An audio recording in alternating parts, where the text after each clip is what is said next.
So the clay we're working with is it's not a flash high quality clay. It's just from a slip on the side of the road. It's not a strong hard yellow clay. There's lots of rubbish in there. There's roots and chunks of brown rock that shouldn't be in there. But it's easy to slurry because it is already broken up. It's hard when you're working with big hard dry lumps of clay, big gluggy wet lumps of clay. It can be the hardest part of the job, but we are going to get a much bigger blender in action that will deal with that. But with the plasterer's drill, really you don't want that kind of stuff because it's too hard to break up.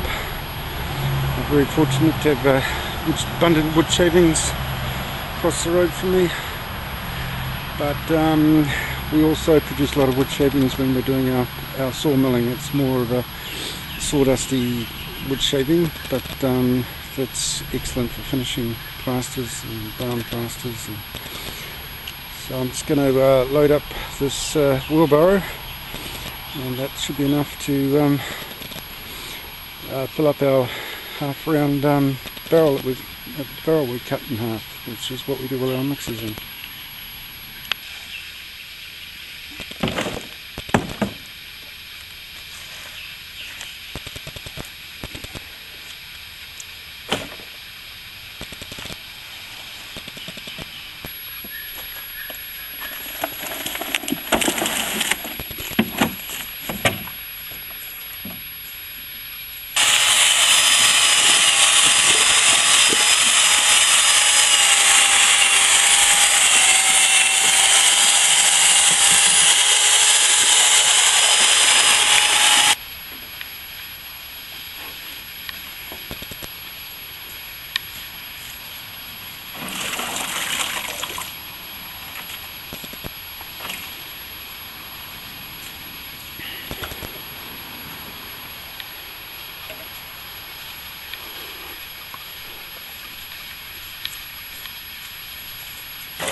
Yep, looks good.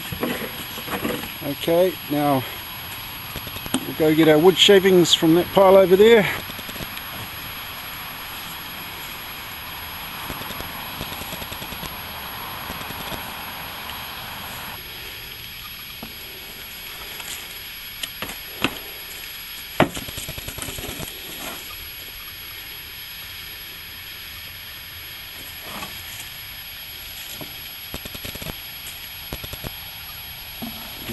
Okay, let's get our drill in action and see what happens, see what the texture looks like, whether we need to add more mud or more wood shavings. We'll find out soon. Okay, now to create a bonding surface, to get it to key in, and it just needs the pure clay slurry just to begin with. The fibres, the wood shaving fibres in the plaster mix won't go through the strands of Pampas grass, so we just need to prime it a bit by putting a pure clay slurry on, and this should be left till it's gone perfectly dry. I'm pushing things here, and just it would have been much better to have given this a few weeks drying time. So as you can see, this very liquid clay slurry, we slop it on quite thickly, and it just penetrates between the fibres, and it gives a beautiful surface for our next coat to go onto.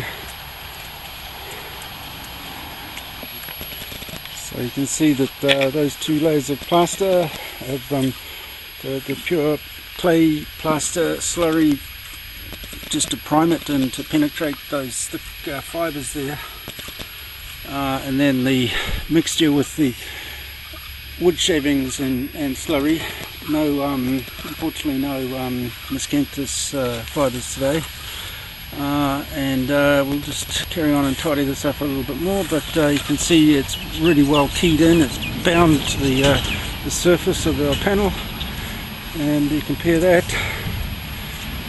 with what we've got on the other side, which is still a real shaggy dog, but I'm going to leave it like that because it's actually better to leave it that way until it dries off before you put the other layers of plaster on.